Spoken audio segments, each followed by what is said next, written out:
This will consist of an overview of preference assessment with AR and how to conduct them and tips for successful preference assessments.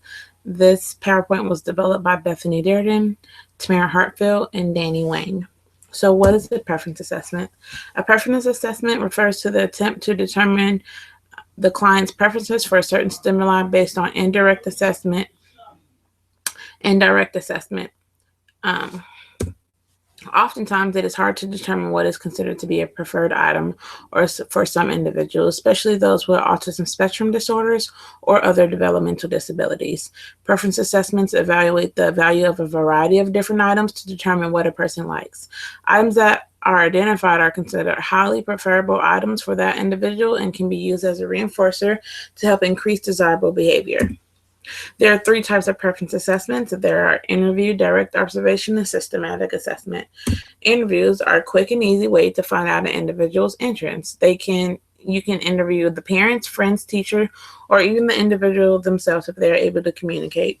It involves a series of open-ended questions such as what are her favorite activities, and also clarifying comparison questions such as what does she like better, coloring or playing outside.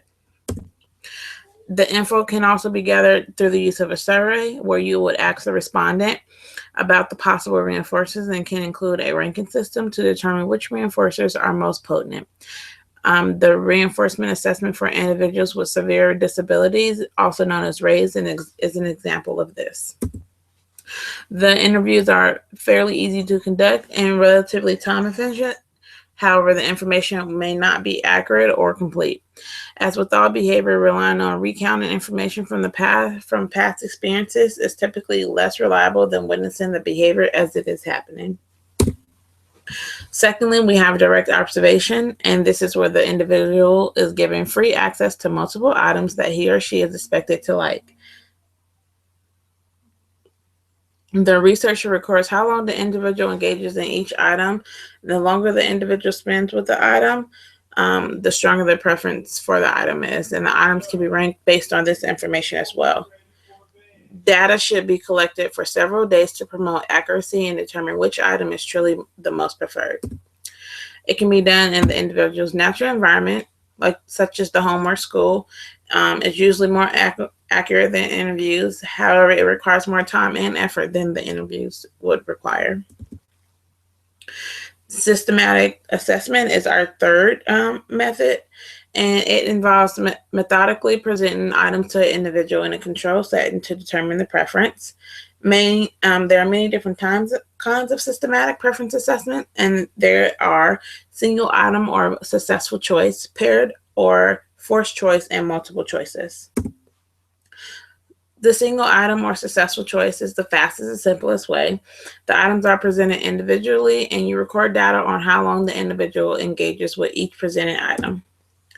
The paired choice or forced choice is when all items are presented in pairs.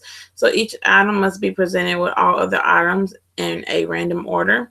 So if there's three items, item A, B, and C, item A and item B must be paired, and item B and item C must be paired, as well as item C and item A.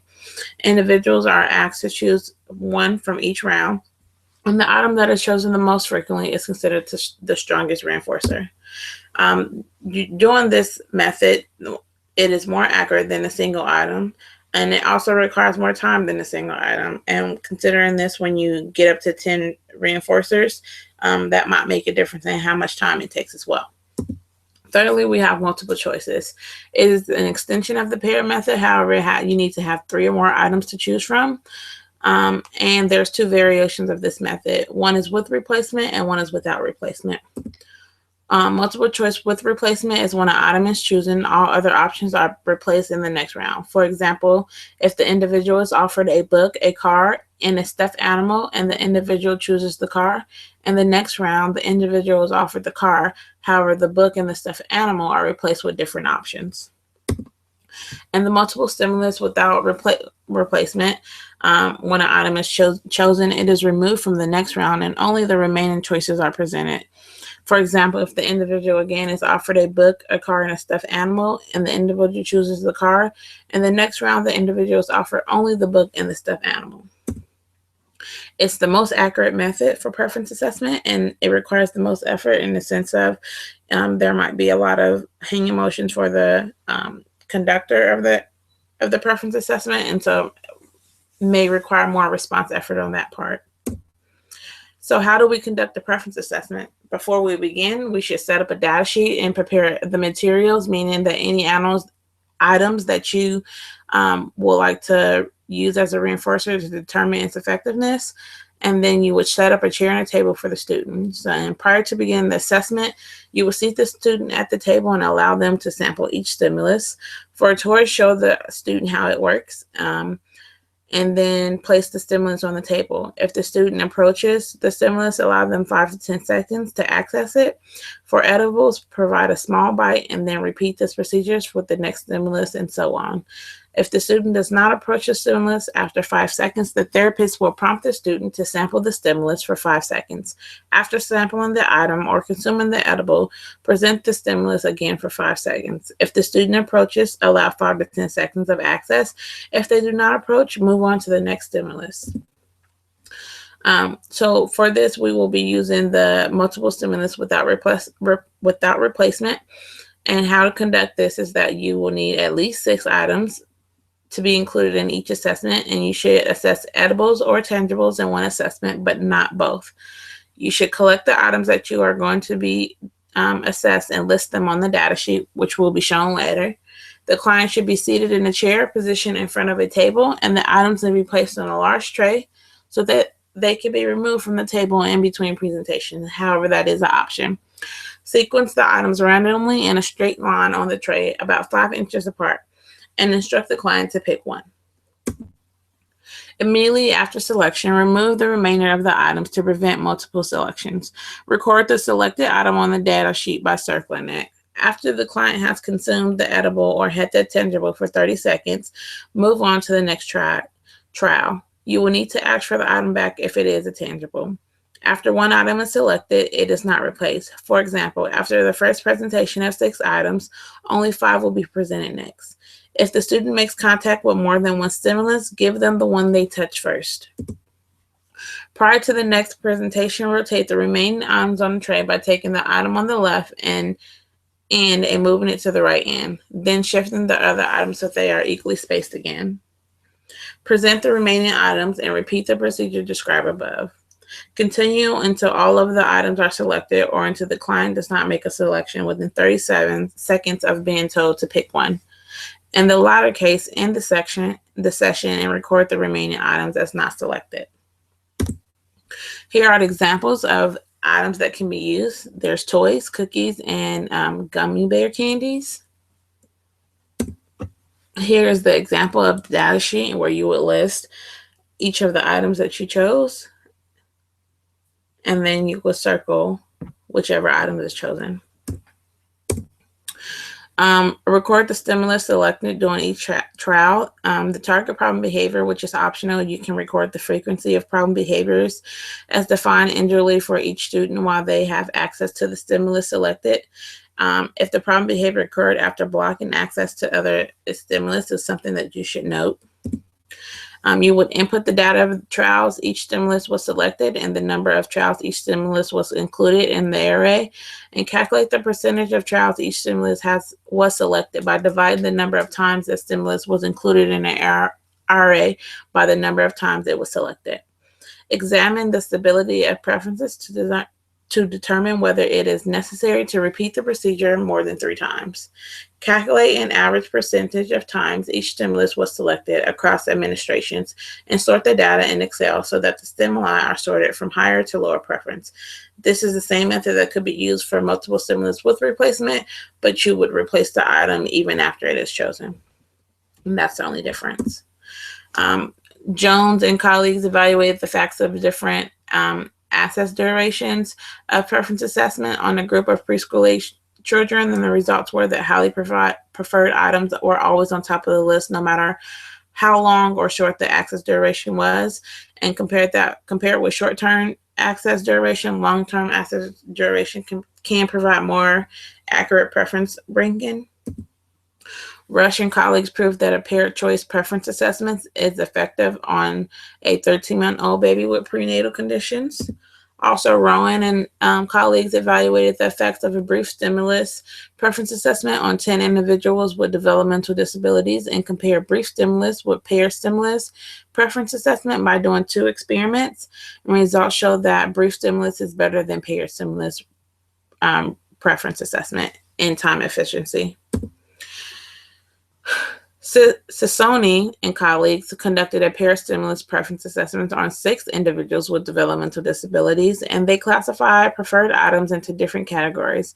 Their research suggested that in the practical field, clinicians can rely on the identification of a high preference stimulus category to infer the likely reinforcement efficacy of an untested stimulus from the same category, simply meaning that if you have 2 items in one category, if one item is chosen, we can assume that the second item can be just as reinforcing as the first item, given that they are in the same category. DeLeon and colleagues also compared 3 methods of presenting stimuli during reinforced preference assessments: a paired stimulus format, a multiple stimulus format in which selections were made with replacement, and a multiple stimulus format in which selections were made without replacement.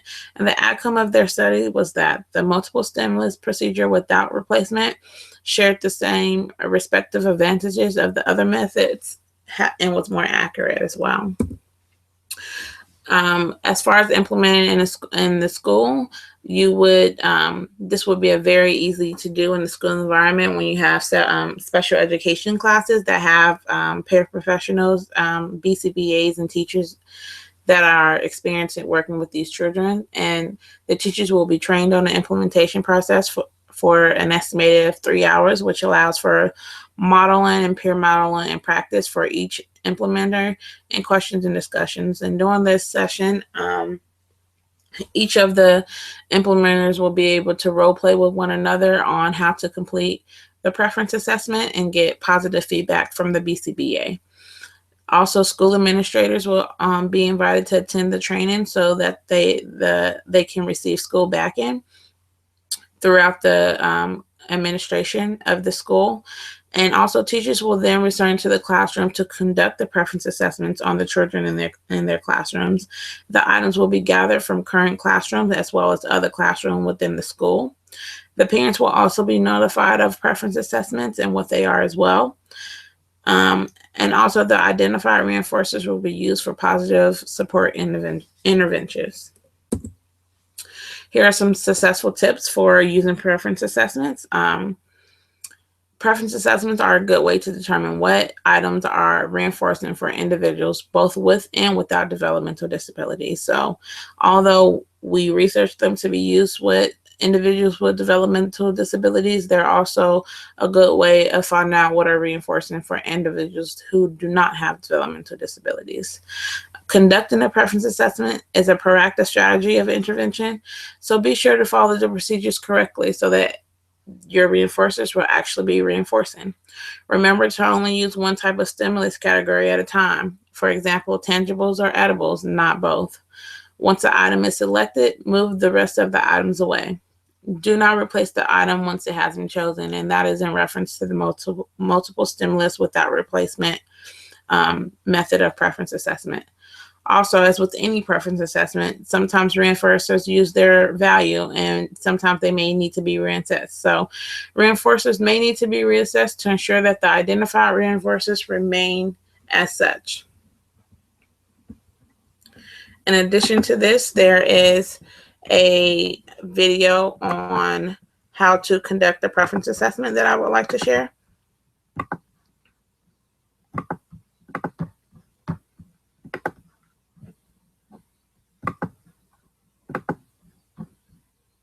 This is a multiple stimulus without replacement preference assessment.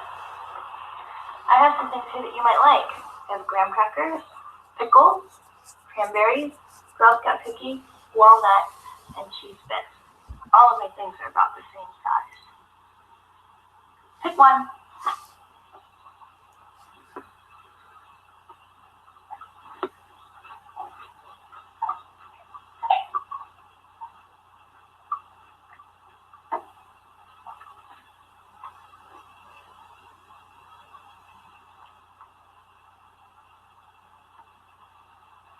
Pick one.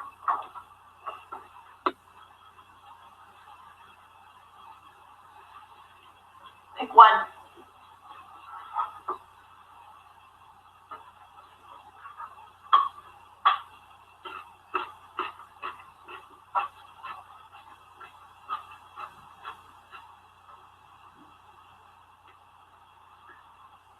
Pick one.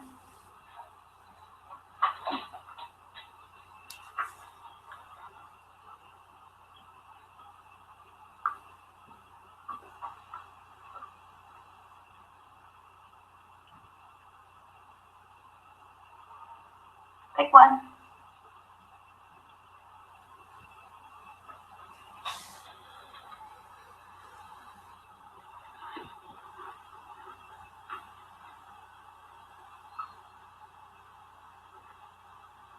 Pick one.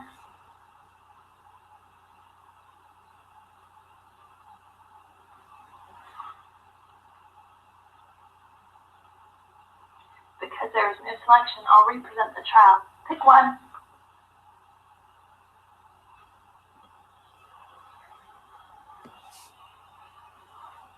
From this, I think you like Girl Scout cookies the best, but don't like walnuts or cheese crackers.